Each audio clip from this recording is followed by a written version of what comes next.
You're just a therapist, not an innovator, Dr. Gregory Hayes sneered, his voice echoing with dismissive finality through his pristine office in Phoenix, Arizona. The words, sharp and cold as surgical steel, cut deeper than any scalpel could. I sat across from his gleaming mahogany desk, a fortress of polished wood that separated his world from mine, and felt the air leave my lungs. I watched him flip through my carefully compiled therapy notes, the product of 3 years of sleepless nights and relentless passion, with the casual disinterest of someone swatting away a fly. He had no idea what it took to create those pages. He'd never spent a night staring at the ceiling, his mind racing, trying to find a new way to reach a 16-year-old so consumed by anxiety that she refused to leave her bedroom. He'd never felt the crushing weight of a parent's desperate hope or the quiet triumph of seeing a teenager finally find their voice. To him, my life's work was just tinkering. "This little anxiety treatment you've been tinkering with," he continued, not even bothering to look up from the papers he was about to steal. "It's nothing revolutionary, Talia, but it has some merit. We'll integrate it into our standard protocols."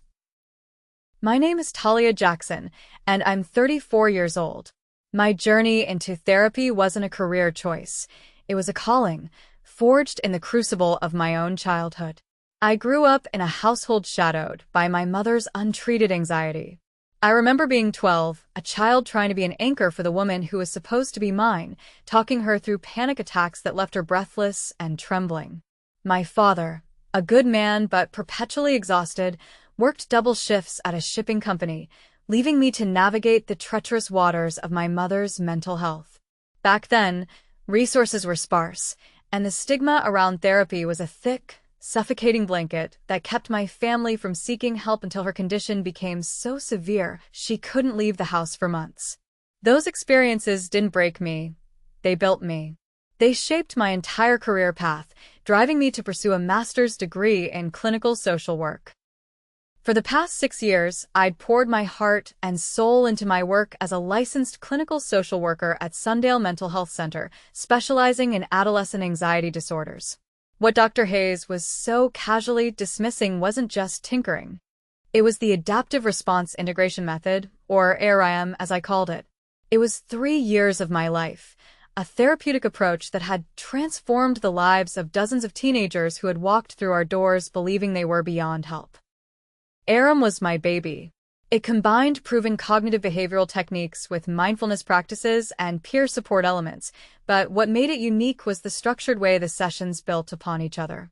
I had developed a concept I called anxiety bridges, safe, structured pathways for teens to cross from their debilitating fear-based responses to healthier, more resilient coping mechanisms.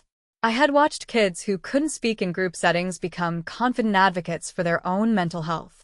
I had seen teenagers who self-harmed learn to regulate their emotions in healthy ways. This wasn't just another therapy protocol, it was a breakthrough that deserved recognition and, more importantly, proper implementation to help as many kids as possible. But as I sat in Dr. Hayes' office that cold February morning, watching him dismiss my life's work with a wave of his perfectly manicured hand, I felt something darker than disappointment settling in my chest. It was a cold, coiling serpent of dread. He was already talking about rebranding the method, about presenting it at the upcoming National Mental Health Conference under the clinic's name, under his name. "The clinic will, of course, provide you with proper credit as a contributing team member," he continued, his tone patronizing. He still hadn't made eye contact. "But this kind of innovation requires leadership vision, something that comes from administrative experience. Not just therapeutic enthusiasm." I forced my expression to remain neutral, a mask of professional calm, even as a furious inferno built behind my ribs like a pressure cooker reaching its limit. Dr. Hayes had never conducted a single therapy session since taking over as clinic director 3 years ago. His doctorate was in business administration, not psychology. He knew as much about treating teenage anxiety as I knew about performing brain surgery. Yet here he was, preparing to steal credit for work that had consumed every spare moment of my life. Work that had grown from my genuine, burning desire to help kids who reminded me of my own anxious teenage self. Something told me this wasn't just about professional recognition. It was about power, control, and the casual cruelty of someone who believed his position entitled him to claim ownership of other people's innovations. He had seemed like an ally at first. When he replaced the beloved, retiring Dr. Patricia Williams, he spoke enthusiastically about innovation and modernizing treatment approaches. I was initially excited to work under someone who claimed to value creative problem-solving. The early warning signs had been subtle. He would attend my therapy sessions, sitting silently in the back under the guise of quality assurance, taking extensive notes, but offering little substantive feedback. Then came the requests for detailed reports on my methods, claiming he wanted to document best practices for potential replication across other programs. I had been flattered by his interest, proud that my work was being noticed and valued. I even stayed late countless evenings, typing up comprehensive summaries of my sessions, noting which techniques seemed most effective with different personality types, and detailing the theoretical underpinnings of ARIM. What I didn't realize was that Dr. Hayes was building a case study, not to support my work, but to appropriate it. He'd been watching me develop ARIM from its earliest stages, learning every component, and figuring out exactly how to replicate it without my involvement. The relationship with my boyfriend, Kevin, had suffered during this period. He was a paramedic who understood demanding careers, but even he had grown frustrated with my long hours and obsessive focus. "You're pouring your whole life into that place, Talia," he had said during one of our increasingly frequent arguments. "What are you getting back from it?" I had brushed off his concerns, believing my dedication would be recognized and rewarded. I trusted Dr. Hayes when he praised my innovative spirit and promised that my contributions would be acknowledged appropriately. I believed that good work would speak for itself, that integrity and competence would ultimately triumph over office politics. As I sat in his office that February morning, listening to him systematically dismantle my professional identity, I realized how naive I had been. I had trusted someone who viewed my passion as a weakness to exploit rather than a strength to cultivate. The crushing revelation of Dr. Hayes's true intentions hit me fully 3 weeks later when I received an email invitation to attend the National Mental Health Conference as clinic support staff. The agenda listed Dr. Hayes as the keynote speaker, presenting a revolutionary new treatment approach called the Hayes Integrated Response Protocol. My heart sank as I read the session description. It was my method, word for word, with every technique I had developed over years of careful practice and refinement. I stared at my computer screen in our cramped, shared office, feeling like someone had reached into my chest and twisted my heart in their fist. Around me, my colleagues continued their work, completely unaware that I was experiencing what felt like professional murder. Dr. Hayes had taken my innovation, my passion project, my contribution to the field of adolescent mental health, and he was preparing to present it to hundreds of mental health professionals as his own creation. The email mentioned that clinic staff were welcome to attend the presentation to see how administrative leadership translates grassroots therapeutic work into systematic treatment protocols. The condescension was breathtaking. He was actually inviting me to watch him steal my life's work and present it as evidence of his own brilliance. I walked to the bathroom and locked myself in a stall, finally allowing the tears of rage and betrayal to flow. This wasn't just about professional credit. It was about the fundamental violation of trust that made my chest feel hollow and raw. Every late night I had spent refining session protocols. Every weekend I had dedicated to researching supporting literature. Every moment of genuine celebration when a teenager broke through their anxiety barriers. All of it had been reduced to fodder for Dr. Hayes's career advancement. But as I sat in that bathroom stall, wiping my eyes with rough, institutional toilet paper, something shifted inside me. The devastation began transforming into something harder and more focused. Dr. Hayes thought he could steal my work because he believed I was powerless to stop him. He saw me as just another disposable employee, someone whose innovations could be harvested and repackaged without consequence. He was wrong. I returned to my desk with a new sense of purpose. If Dr. Hayes wanted to claim ownership of my therapeutic method, he would have to prove it worked as effectively as I had demonstrated. More importantly, He would have to maintain the detailed documentation and outcome tracking that had made my work so successful in the first place. I began to formulate a plan that would require patience, meticulous record-keeping, and the kind of long-term strategic thinking that Dr. Hayes clearly believed I was incapable of. I would continue developing my method, but now I would do it with a different goal in mind. I would build an unshakable foundation of evidence that would ultimately expose his theft and restore proper credit to my work. The teenagers I treated deserved better than having their progress become a footnote to someone else's career ambitions. The National Mental Health Conference took place in Denver during the third week of March, and I attended as planned, sitting in the back row of the auditorium, like a spectator at my own execution. Dr. Hayes stood confidently at the podium, dressed in an expensive navy suit that probably cost more than my monthly rent, presenting slides that showcased his innovative approach to teenage anxiety treatment. The Hayes Integrated Response Protocol represents a breakthrough in adolescent mental health intervention, he announced to the packed auditorium of mental health professionals. Through careful integration of cognitive behavioral techniques with mindfulness practices and structured peer support, we've achieved remarkable outcomes in treatment-resistant populations. I watched in sick fascination as he presented my case studies, my outcome data, my carefully documented progress notes, all stripped of my name and repackaged as evidence of his clinical genius. He spoke about the anxiety bridge concept with the confidence of someone who had never actually guided a panic-stricken teenager across one. He described the peer support integration as if he had personally designed the group dynamics that had taken me months to perfect. The audience was captivated. I could see heads nodding throughout the auditorium, mental health professionals taking notes on techniques that I had developed through trial and error in countless therapy sessions. During the question and answer period, Dr. Hayes fielded inquiries about implementation strategies and outcome measurements with the smooth competence of someone who had thoroughly studied my work, without ever truly understanding its emotional foundation. Dr. Hayes called out a woman from the middle section. "How did you develop the confidence to try such an innovative approach with adolescent populations? Teenage therapy can be so unpredictable." His response made my stomach turn. "Well, innovation requires a willingness to take calculated risks. As clinic director, I have the administrative oversight to ensure that new approaches are implemented safely and effectively. It's about having the leadership vision to see potential where others might see only challenges." I bit my tongue so hard I tasted blood. He was taking credit not just for my methods, but for the courage it had taken to develop them.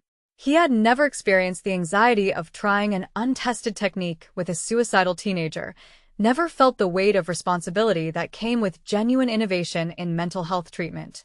Yet there he stood, accepting applause for bravery he had never demonstrated. After the presentation, I lingered near the back of the auditorium, watching as colleagues from other clinics approached Dr. Hayes with business cards and collaboration requests. He was booking speaking engagements, discussing consulting opportunities, building a professional network based entirely on my stolen work.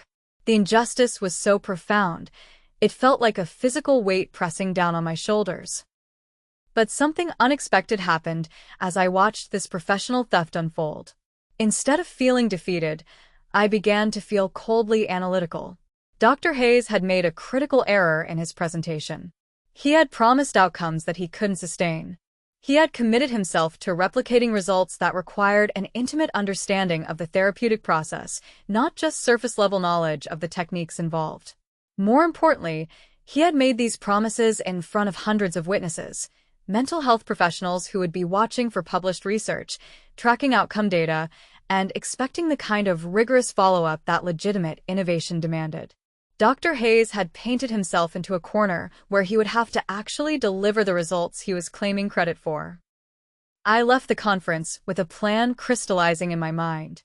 Dr. Hayes thought he had won by stealing my work, but he had actually provided me with a perfect opportunity to expose his fraud. All I had to do was continue developing my method with proper documentation, while he struggled to maintain the illusion of competence with stolen techniques he didn't truly understand. Returning to Sundale Mental Health Center after the conference felt like entering enemy territory. Dr. Hayes was riding high on his newfound professional recognition, scheduling interviews with mental health journals and accepting invitations to speak at additional conferences. He strutted through the clinic halls with the confidence of someone who believed he had successfully repositioned himself as a thought leader in adolescent mental health. What he didn't realize was that his theft had actually liberated me from any obligation to protect his reputation or the clinic's interests. I began documenting everything with the methodical precision of someone building a legal case. Every therapy session was recorded in detail, every outcome measurement was tracked with scientific rigor, and every innovation was time-stamped and witnessed by colleagues who could later testify to my ongoing development of the therapeutic method. I also made a crucial decision. I would continue refining and improving my approach while Dr. Hayes was stuck presenting the version he had stolen. Innovation doesn't stop just because someone steals your current work.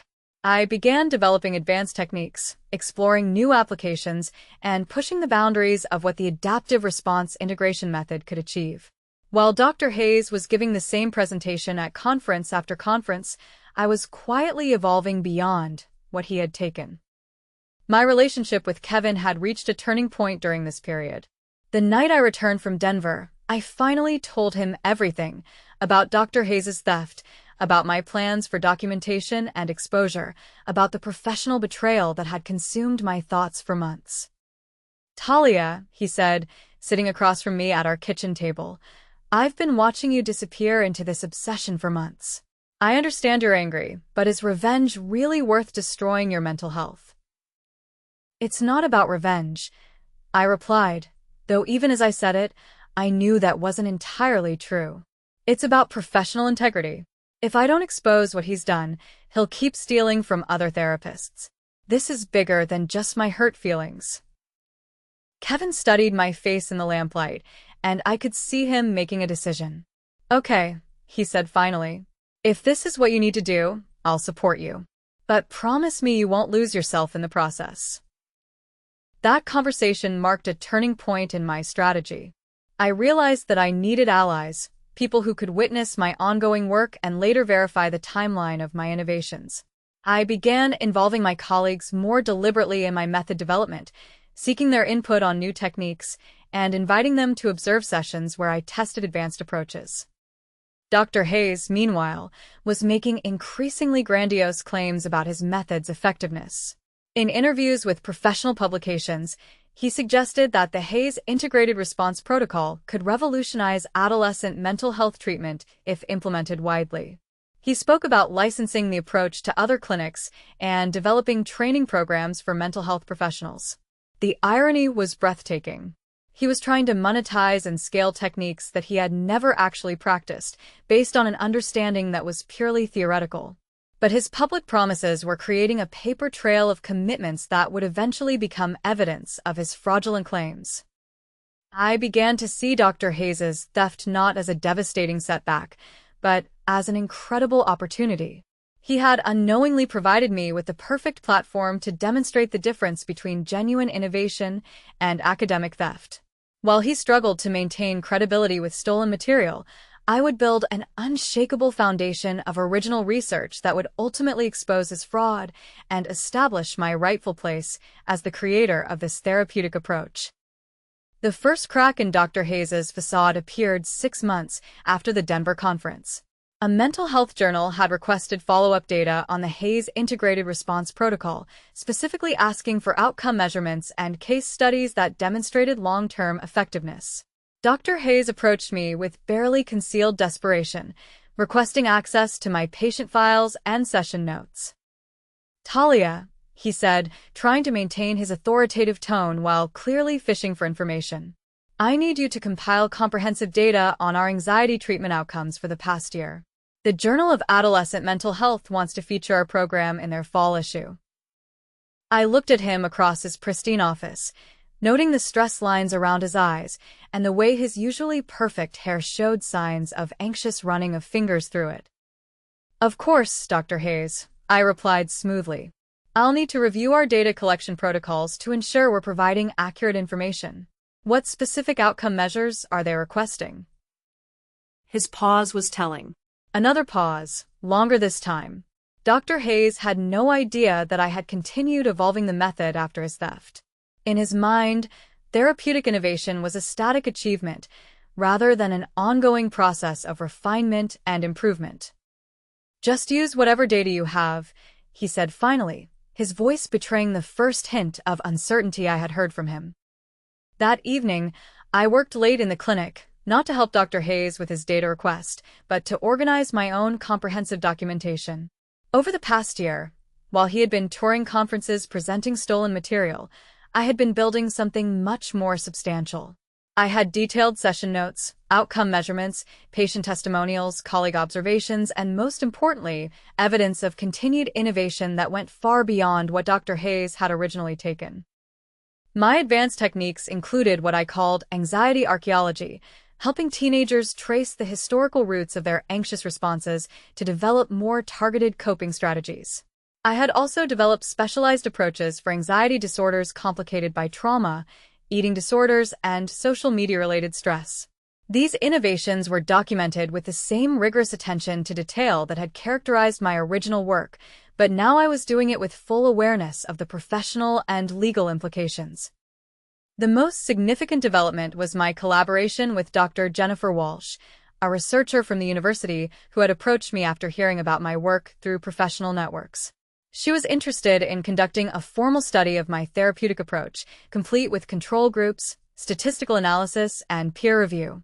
"Talia," she had said during our first meeting, "what you've developed has the potential to significantly impact how we treat adolescent anxiety disorders.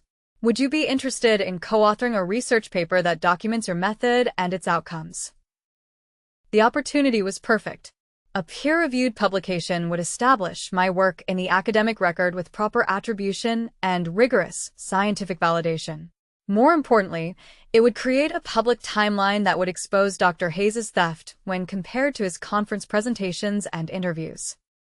As I worked late that night, organizing data and preparing materials for Dr. Walsh's research study, I felt something I hadn't experienced since before Dr. Hayes' betrayal: genuine excitement about my professional future. I was no longer just defending my stolen work. I was building something that would surpass it entirely. The research paper that Dr. Walsh and I submitted to the American Journal of Clinical Psychology was accepted for publication 18 months after Hayes' theft. Our study, titled Adaptive Response Integration Method, a novel approach to adolescent anxiety treatment with long-term outcome data, documented 3 years of patient outcomes and established a clear timeline of innovation that predated every one of Dr. Hayes' public presentations. The paper's publication triggered an immediate response from the mental health community. Colleagues who had attended Dr. Hayes' conferences began asking questions about the discrepancies between his claims and our documented research. The Journal of Adolescent Mental Health, which had featured Dr. Hayes' work 6 months earlier, requested clarification about the relationship between the Hayes Integrated Response Protocol and our published method.